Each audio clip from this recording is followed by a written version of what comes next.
After working with creatives for the last 11 years, I've heard one statement more than any other. I hate marketing. I get it. It can be painful trying to figure out how to market your book or movie or comic. When I started podcasting, I had no clue how to do any of it. I was afraid of doing it wrong, looking like an idiot or making a marketing mistake that I could not recover from. It can be paralyzing. Sound familiar? If it does, let me see if I can help you. I got my MBA in marketing, so you don't have to. Sign up for a free session today to talk about your marketing goals and to see if we're a good fit. If nothing else, you'll get some insights that might ease your mind. Go to southgatesmallbusiness.com and sign up for a free session today.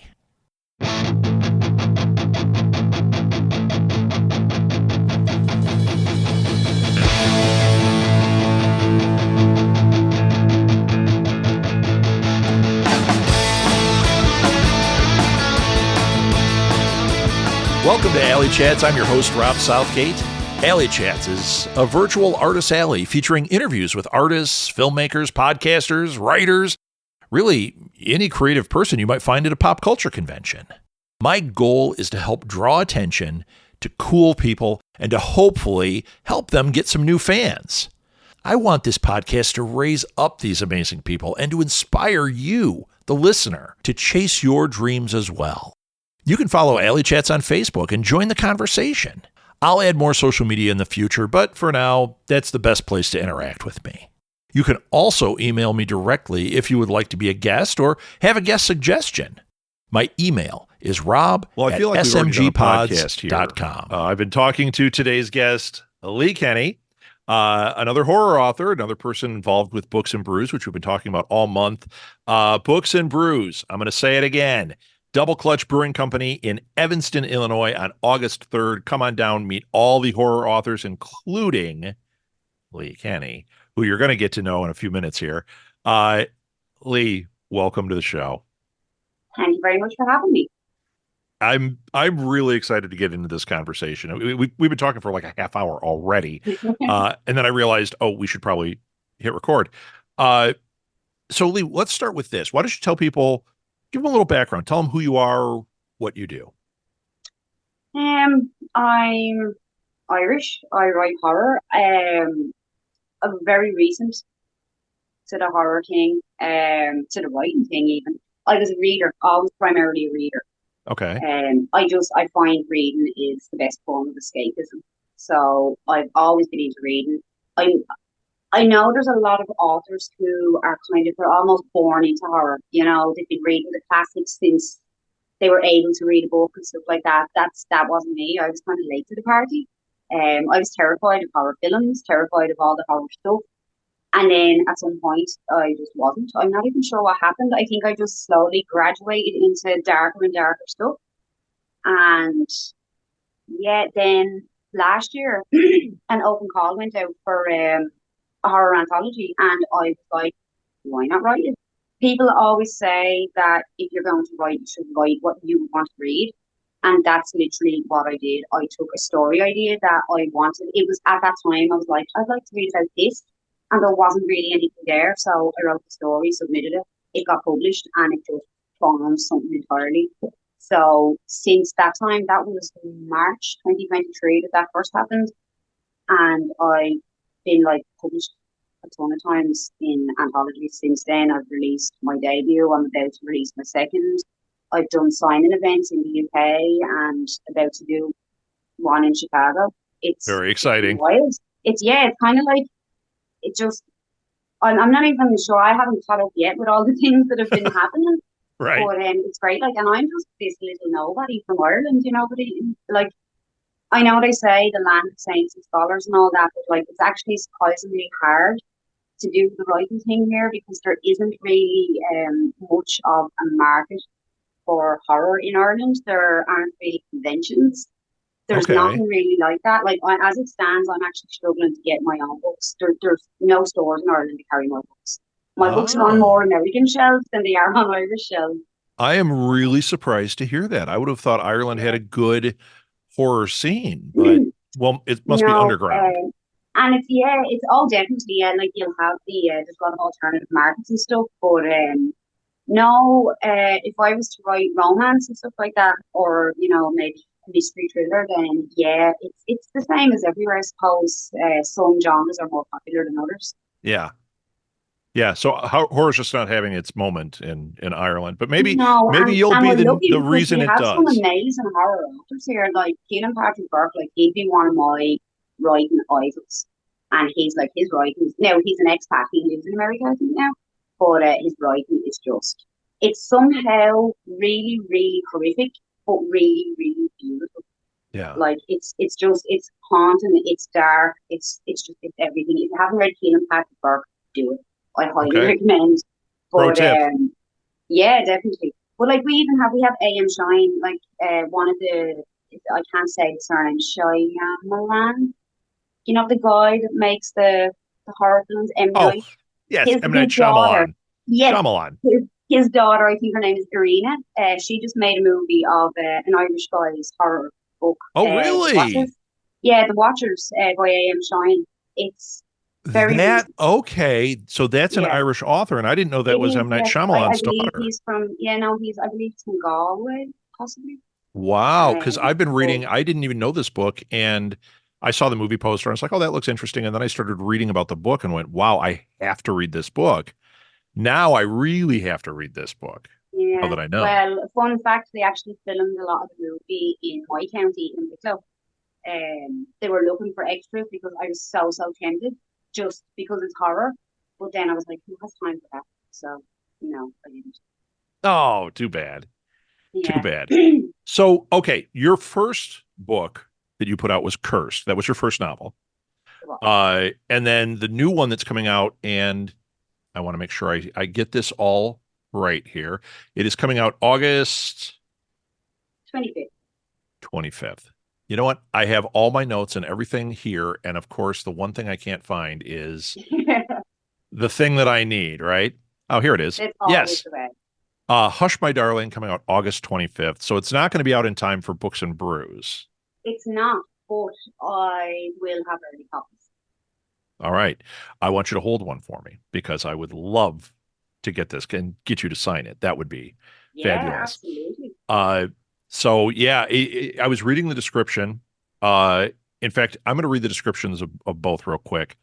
So for Cursed, your first book. Now, when did the first book come out?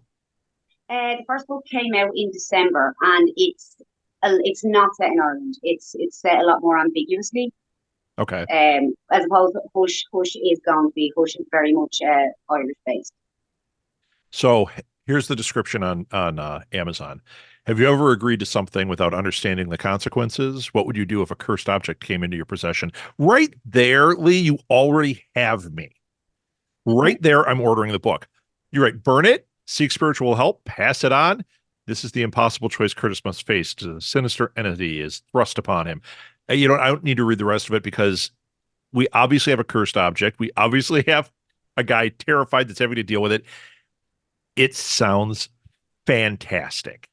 I also like how they said the grudge meets drag me to hell. That's how they described it at the bottom. Yeah, there's nothing you're saying here that doesn't make me want to immediately buy this. Well, that's good. So have you dealt with cursed objects? I mean, if we want to get Um, paranormal for a minute. no, do you know how the idea for Curse came about? It's more to do with my imagination than Okay. anything. Last summer, my teenage son was, teenagers that have to have the latest, this, that, and the other. But my teenage son wanted this jacket, so I ordered him the jacket. It arrived from, I think it was from China, and I gave him the jacket, and in the bottom of the box there was this long black hair stuck.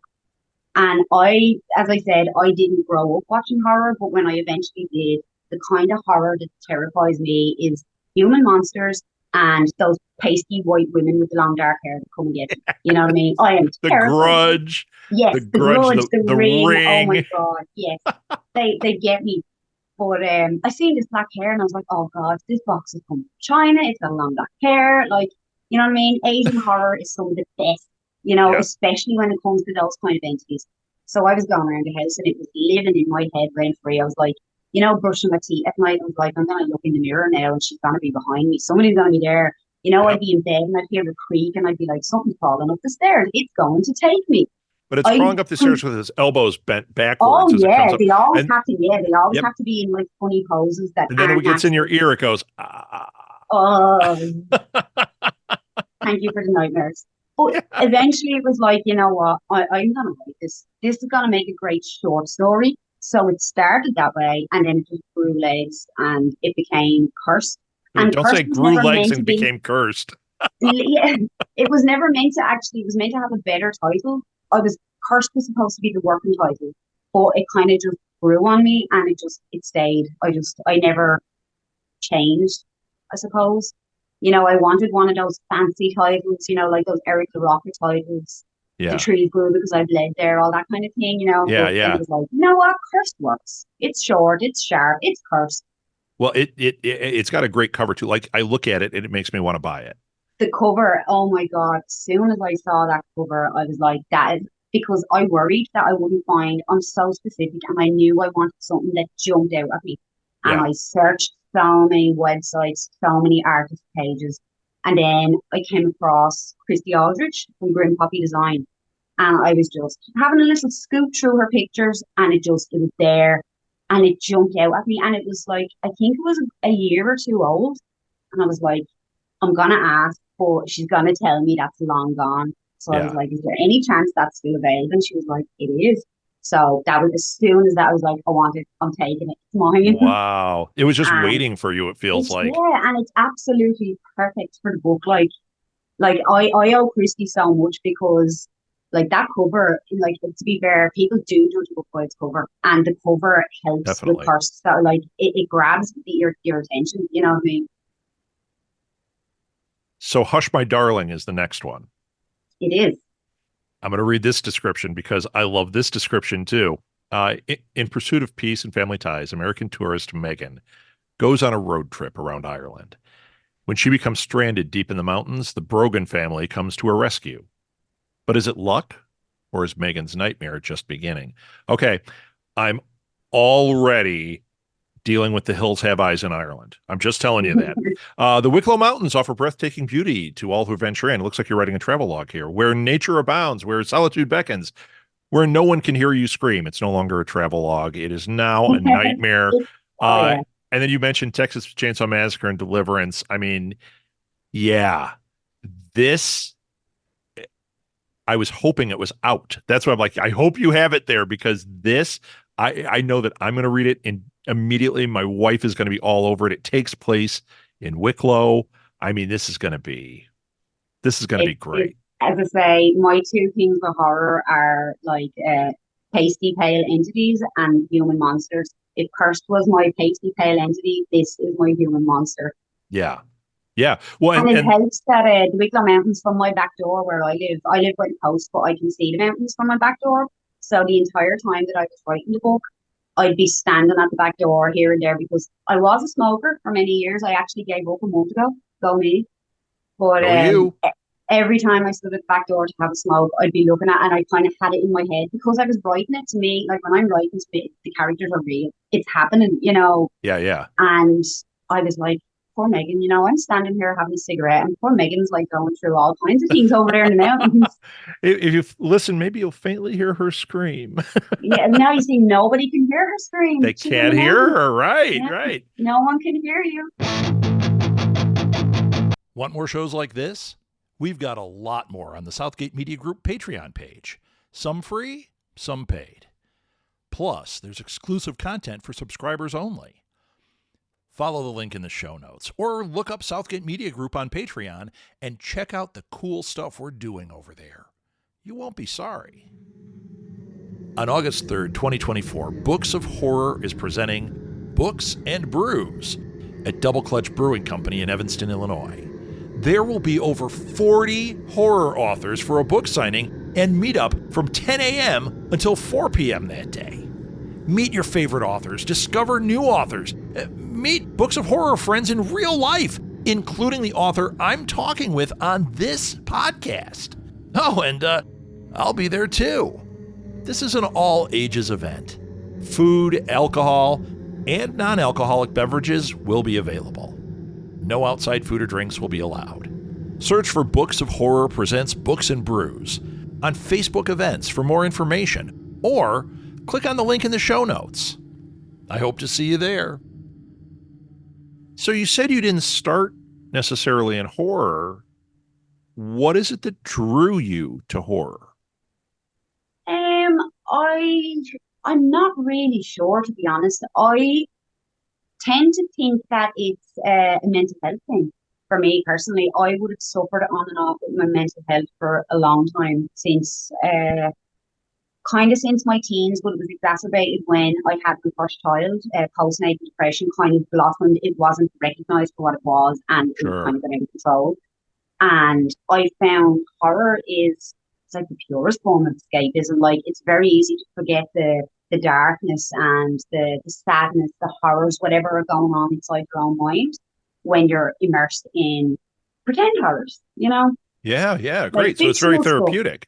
Well, oh, absolutely. And like, there would be different horrors for different moods. Like, I would switch, some genres depending on my humor. Like, there'd be some horrors that would be too much for me to read when I'm in a good humor. But if I'm feeling particularly down, it actually helps lift my mood, because some of it is so dark that it's almost like things could be worse, you know. And I Yeah. actually done some reading because I suffered a lot. My depression and stuff cleared up quite a bit, but anxiety kind of replaced it. And anxiety, it's so difficult to live with. Like, I became quite agoraphobic and stuff, or I didn't want to leave the house, things like that. Yeah. And I'm very social, so it kind of crept up on me to the point where, you realize something is wrong and you couldn't quite put your finger on it till Yeah. you realize, oh, I need to go to the post office. And yet, my heart is racing, and I'm doing everything to avoid doing it. And I continued to read horror, and I found that it helped me regulate somehow. And I done some reading online and done some research. And there are actually quite a few studies that have looked into it, and that they maintain that reading horror is beneficial to people with anxiety, because it can help reset the brain to Yeah. recognize actual threats as opposed to perceived threats. Yeah, I've actually heard the same thing. And in fact, it's funny because so many of the authors I've spoken to for this show and for all the shows I've done over the 11 years, uh, people in horror film, horror authors, a lot of them tell me about how maybe as a kid they were completely terrified of horror. And they think it's funny that they ended up in horror, but then they're like, yeah, but it helped. And I think that's what you're getting at too. It's Yeah, like it's therapeutic. it's therapeutic. It's really interesting, because the general populace, when they start complaining about horror, oh, it causes this and it causes that. It's because they don't understand. It's kind of like I was reading about people that have aggression issues and that are trying to work through it. And a lot of times they'll say, yeah, if they listen to like Swedish metal music, which is so harsh and everything, they go, it actually, like, it's external and it calms it all down. Yeah. Whereas the populace says, oh, listen to that, It it turns causes them this. angry, it makes them angry, yeah. Yeah, and it's the opposite. It's the opposite. So that's really interesting. So you keep mentioning these authors you love. I'm going to put you on the spot. Give me 3 horror authors that you absolutely love to read. I want 3 just off the top of your head. Okay. Well, I'm going to start by saying I won't say Stephen King. I do love him, but I feel like he's the obvious answer. He's the go-to for all, you know? Sure. So I'm going to say Keelan Patrick Burke, because I've already said it, and he's the best. I love him. I'd also like to add that his little blurb is on the front cover of my new book. So, woohoo. All right. That's a bucket list item right there. Yeah, for sure. Number 2, Ronald Malcolm. Ronald is at Books and Brews too. I highly recommend picking up some of his stuff and reading it. It's the kind of thing he could write about painting a fence brown, and I would read it, because he has such a way with words. Yeah. I've never seen anybody to be able to create a character the way he does. Like, you don't just read his books, you kind of live them. Sure. He draws you in completely. So 100% Ronald Malcolm. And like, it's not even horror. It's not terrifying horror. It's just, it creeps in on you. Mm-hmm. But yeah, 100% Ronald Malcolm. And number three, I'm going to say Jeff Long because he wrote my favorite horror book. I think it's the only horror book he's written, to be honest. Okay. But What book is it? The Descent. Oh. And Yeah, a lot yeah, of people yeah. yeah, a lot of people kind of, I think, seem to think that the movie The Descent is based on the book, and like they probably did get a loose idea, the whole underground humanoid thing, but that's kind of where the similarities end. Like Jeff Long's book, The Descent, is just it's like a whole, you know what I mean? It's like I don't even know how to describe it. It's like the Lord of the Rings of horror. There's just so much world building and so many layers, and Yeah. it's absolutely, and it's, would you believe when I first read it, in the first chapter, I was sure I was going to put it down and give up on it because it just wasn't grabbing me. And I Yeah. was like, no, you bought the book, just give it a chance, give it a couple of chapters. And all of a sudden the book was over and I didn't know what to do with my life anymore. So I went and I spent a ridiculous amount of money on the sequel and I swallowed that whole. And then I was really sad because it was definitely set up for a third and there was no third written. So that's my, when people ask who would you like to have dinner with, that's who I want to have dinner with. I need to sit down with Jeff Long. Jeff Long, if you're watching this, could you please contact me and discuss? I'll co-write with you if you want, but we need a third. We need that trilogy. Jeff Long, I hope you're hearing this. I'm going to Yeah. tag Jeff Long in this. So, I've actually looked. I've tried to email him. The man seems to just I don't think he wants to be in the public eye. He seems to have lived such an amazing life, though. I genuinely would love to sit down with him. Aside from The Descent, I'd love to sit down and just talk to him about all the yeah. stuff he's done. It's really funny that you did that because one of the questions I ask on this show, on Alley Chats, is if you were at a convention, your dream convention, who is the number one person you'd want to meet? Well, you know mine. I know yours, and I get to ask the question. So you killed two birds with one stone there. That's incredible. So since you are so new at it,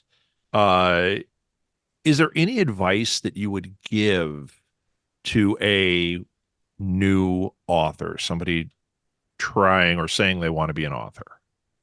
No man is an island. That's one thing I still see some people come into the community and they kind of are a little too competitive. They kind of see everybody's competition. They want to do everything by themselves and pat themselves on the back for things, but that's not going to get you in most things, but definitely in writing, it's not going to, like, we need each other. When like nobody reads just one book. If one person succeeds in the industry, we all succeed, especially in a small niche genre like horror. Like the way it's true. Like if one of us is winning, we are all winning. What is that thing that a rising tide it's all about? Right. That's something. Yeah, like we do. We rely. I come into the community knowing nobody in it, and now I've got at least 10 close friends. Like I've loads of friends now. I've loads of connections. I've done loads of networking. I've loads of people I can like ask for advice or turn to for help. But even as I say at that, I still have at least 10 who I've become really close. And like they're not just people I go to for advice now, they're friends that like I have relationships with beyond the writing. Yeah. Like the community will give you back just as much as you put into it, usually more than you put into it. But you have to put something into it. You know what I mean? You have to be willing to give as much as you take from it. That is a great answer. It's been my experience. In fact, I'm going to highlight the group right now, this event, in fact. So I've been interviewing the different authors that are on this event. And some of them I actually know. Some of them I was friends with before. Some of them, like you, I'd never met. And now I feel like we're fast friends. And one of the really interesting things that I've noticed in the group is everybody, all the authors seem to be fans of the other authors. They are like, I was interviewing the one person, I don't want to name names. You got to listen to the show to hear these. But he started talking about a couple of different authors that are going to be at the event. And he said, these are like bucket list authors for me to meet. And he said, and I'm in the same group with them. He's like, I'm intimidated to even write to them. And then I was interviewing one of those two guys, and he happened to mention that guy and said, have you read this by that guy? It's so good. And I went, This is fabulous. You guys are all getting together. There's going to be a lot of love. The fans love all this stuff. And you are right. Uh, so we used to own retail, and we had a baby store. And there were other baby stores kind of in the neighborhood, and they were all very competitive. And people would come into us and say, first of all, why did you open in this hot market? Okay, well, because we knew we'd do well. They'd say, but what about these other stores? And we'd always say what you're saying. We'd say, they could open up next door to me. I want to share ideas. I want to be supportive, because if I'm doing my thing right, people are going to shop with me. And if they're doing their thing right, they're going to shop with them. There's plenty to go around. And with horror authors, it's imperative that you guys are not in a bubble, although there are people in any genre that are in a bubble. But the ones that are out there talking to each other and sharing things, I saw a panel with, it was Daniel Kraus, Josh Mallerman, Christina Henry, and Joe Hill. So 3 of which are going to be at Books and Brews. Yes, I'm very excited about Daniel Kraus. And they all just got along so swimmingly and seemed genuinely excited to be with each other, and whether they knew each other or not, you know what I mean? It was just really, It was really great. So you are right. That is fabulous advice. No one is an island. And if they are, maybe they want to start building some bridges and find out how good it is to not just be an island. Definitely. Okay, I have one more question for you. This is probably the hardest question of the whole thing, so be ready. Oh, no. It's not. I'm kidding. This is your first time in Chicagoland. It is. What is the thing you are most wanting to do here? Can I pick 2 things? Yeah, sure. I break the rules all the time, so. Yeah, well, I live my life breaking the rules. They're both food related, so they're technically one anyway. But I'm dying to try the pizza, because, like, deep dish Chicago pizza. I mean, we have a frozen equivalent here in Ireland, and it's my favorite. So I'm really looking forward to trying real Chicago pizza and the McDonald's global restaurant. Okay. I want it so bad. You just want it so bad. So bad. All right. So I think that the group is going to be going to Lou Malnati's Pizza. I think that's what one of them told me. Oh, I've already looked at their menu. Okay, so if you were to ask me, or you met my wife Maeve, if you were to ask either one of us, what's the best Chicago pizza? It's Lou Malnati's. So you are going to the best. Nice. But at least if I'm going to do it once, I'll do it right. Yeah, do it right. I mean, literally, you could throw a rock and hit a great place. I mean, there's so many good pizzas here. That just happens to be the one that, if we're gone, like we lived in Minneapolis for a while, we'd come home, we'd go past my parents, past her parents, go to Lou Malnati's, we'd go up to Superdog, which was the best hot dog in Chicago. Then we'd drive back, and my mom would have to my mom, since she'd have a Lou Malnati's hot on the table for us every time. So Lou Malnati's is the place to go. So that's great. Well, they're probably going to have to roll me back onto the plane.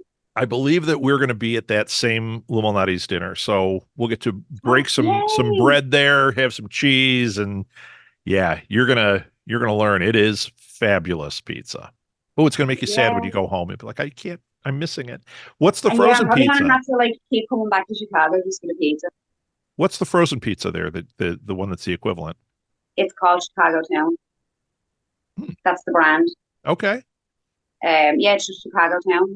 They do a nice stuffed crust takeaway, or they do a small personal deep dish pizza, and both very, very tasty. Next time we're there, we'll have to try it. Tomato sauce stuffed crust. Everybody else seems to do cheese stuffed crust, which is not for me. I prefer the tomato sauce stuffed crust. Wait till you have Lou's. I can't wait to hear that. Yeah, everybody's probably going to be sitting watching me eat the pizza because they know I'm so excited about it. I'm going to be watching. It doesn't bother me to eat in front of people. I like to make direct eye contact with people while I'm eating, so for dominance. Yeah, right. Okay, well, Leigh, this was really wonderful. I cannot wait to meet you in person. Everybody, buy Leigh's books. You can pre-order right now on Amazon. I see it. You can pre-order her book, My Darling. I just went out of my head. Hush, My Darling. It is for pre-order right now on Amazon. And I will have early copies available at Books and Brews. Just a limited number, but we'll have them nonetheless. Excellent. Excellent. And you can get signatures and get a selfie, and you can tell her that she's got pizza on her face because it's likely going to happen. And the other thing is follow her on social media. I'll put your social media in the show notes, but follow her. Do you have a newsletter? I don't. I'm in the process of setting one up, but in the meantime, people can follow me on social media. I promise I'm like funny sometimes, a little bit Sometimes. chaotic. So follow her on social media. All the time. Follow her on social media, and then when that newsletter comes out, pick up that newsletter and share this with your friends. The way that we spread the word about authors and any type of creative endeavor, especially somebody who's, doesn't have Simon and Schuster pushing their thing out through advertising, is you share it. You like something like Hush, My Darling, share it and say, hey, I'm reading this new book. It's great. That exposes your friends to it. You never know who's going to be reading it and think, oh my God, I have to have this book. So share Leigh's stuff. Leigh, we will see you at Double Clutch Brewing Company August 3rd. Yay, I'm looking forward to it. It would really help me out if you would rate and review this show on whatever platform you use to listen to this podcast. Good reviews help others find the show, which ultimately helps the people I've interviewed get more exposure. You can connect with me on social media or via email. All the links are found in the show notes. If you like this show, you'll like other shows from Southgate Media Group as well, such as Read Between the Lines, a podcast featuring insightful interviews with some of the hottest authors out there, or Go Fund This, a podcast where we interview people about their amazing crowdfunding projects. You can find our shows wherever you listen to podcasts, so give them a try. And if you like what you hear, don't forget to rate and review our shows. It really helps other people find them and keep our team inspired. Alley Chats is a production of Southgate Media Group, hosted, produced, and edited by me, Rob Southgate. Thanks again for listening to Alley Chats.